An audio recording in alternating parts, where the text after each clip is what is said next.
North American trade is facing a major test as Donald Trump revives his America First doctrine, this time with a sharp focus on the automotive sector, a cornerstone of both the US and Canadian economies. His administration is now demanding that future vehicle production be concentrated within US borders, aiming to boost domestic jobs and manufacturing. Trump is threatening steep tariffs on Canadian imports, a move that could upend the long-standing cross-border flow of auto parts and finished vehicles. This protectionist stance disrupts decades of integrated supply chains, which have allowed automakers to operate efficiently across North America. The uncertainty is creating anxiety in Ottawa and among Canadian manufacturers, who now fear for the future of their industry and thousands of jobs. Trump frames Canada as a major beneficiary of what he calls unfair trade imbalances, arguing that American workers have lost out. He openly questions Canada's role in auto manufacturing, suggesting that more production should return to American soil. Automakers like GM, Ford, and Stellantis now find themselves caught between mounting US political pressure and their established, cost-effective Canadian operations. The White House message is clear: shared production is over, and the era of cross-border cooperation is being called into question. This marks a sharp break from the decades-long cooperative US-Canada relationship that built a globally competitive auto industry and fostered economic growth on both sides of the border. The Canadian government is now forced to rethink its alliance, scrambling to protect its interests and prepare for a more adversarial trading partner in Washington. Automakers face a difficult dilemma: either relocate production at great cost and disruption, or risk punishing tariffs and ongoing uncertainty, sending shockwaves through boardrooms and threatening the stability of the entire North American auto sector. Facing mounting threats to its vital auto sector, Canada is now leveraging its vast and largely untapped reserves of critical minerals such as lithium and nickel. These resources are essential for the batteries and components that power the next generation of electric vehicles, making them more important than ever before. As global demand for electric vehicles continues to surge, Ottawa is working to position Canada as a secure, reliable, and indispensable supplier of these minerals for all of North America. This move is designed to ensure that Canadian minerals remain at the heart of the continent's green transition. This is a calculated and strategic response to growing US protectionism, serving as a reminder to Washington of its deep reliance on Canadian resources for its own economic and technological ambitions. Canada's message is clear: if auto trade is disrupted, the supply of these critical minerals could also be affected, potentially impacting the entire North American supply chain. Prime Minister Mark Carney frames Canada's mineral wealth not just as an economic asset, but as a matter of continental security, directly appealing to US defense and strategic interests. Canada is proposing a new bargain: continued cooperation in the auto sector in exchange for guaranteed access to these essential minerals, forging a stronger partnership for the future.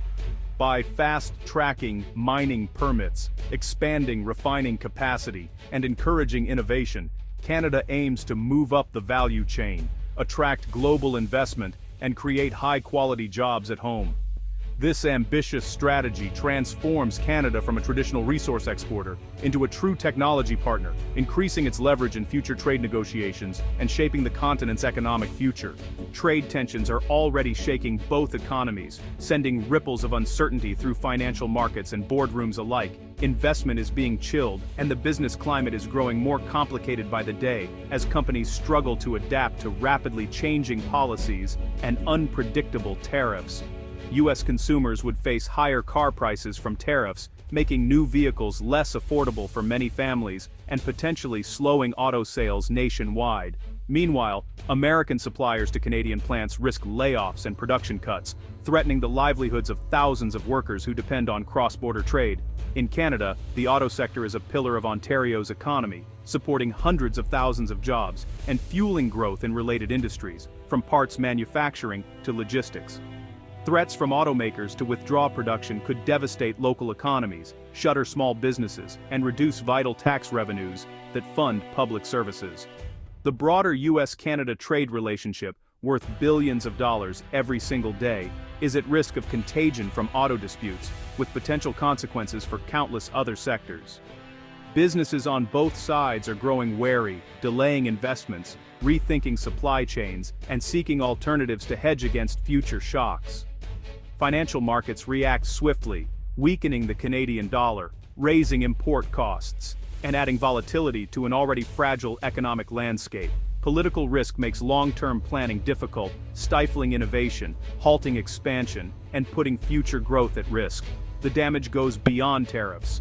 Uncertainty itself is corrosive, eroding confidence and making it harder for businesses to chart a clear path forward. The stability that once defined North American trade is now in jeopardy, casting a long shadow over the future of cross-border cooperation and prosperity. While the U.S. threatens Canada's auto sector, it's investing directly in Canadian mining companies to secure critical minerals. This marks a shift to direct government ownership, aiming to friendshore supply chains away from China. U.S. investments come with influence over Canadian operations, sparking debate about sovereignty and control. Some Canadian leaders see this as validation and urge Ottawa to consider similar strategies. But foreign government stakes blur lines between business and politics, raising concerns about independence. The U.S. move signals a new era of state intervention in strategic industries, challenging Canada's traditional market approach.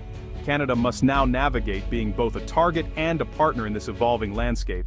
Unlike the U.S., Canada prefers a hands-off, market-led approach, supporting industry through incentives rather than direct ownership. This philosophy is under pressure as global competition intensifies and allies intervene aggressively. Business leaders warn that government ownership could distort markets and deter private investment. Instead, they advocate expanding tax incentives to spur exploration and growth.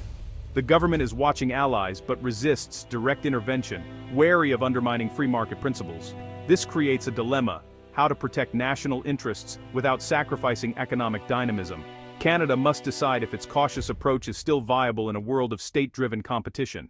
Canada's auto industry faces a crisis as U.S. protectionism pressures automakers to shift production south. Stellantis moving Jeep Compass production to Illinois and GM idling its Ontario plant signal a dangerous trend. Trump's rhetoric amplifies the risk, making Canadian investments seem politically unstable. With over 125,000 jobs at stake, the government scrambles to hold automakers to past commitments and review policies.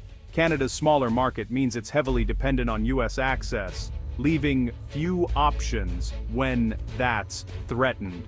Officials are caught between saving jobs and avoiding further U.S. retaliation.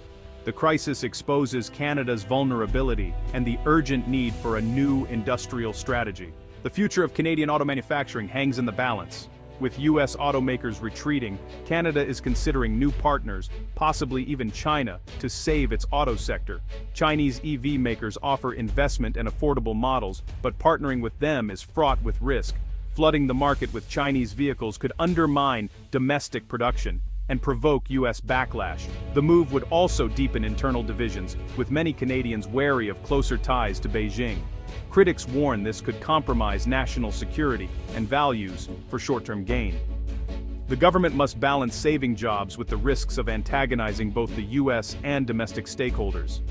Canada's reliance on the U.S. has left it with few good options. Navigating this crisis may require bold, unconventional, and potentially perilous choices.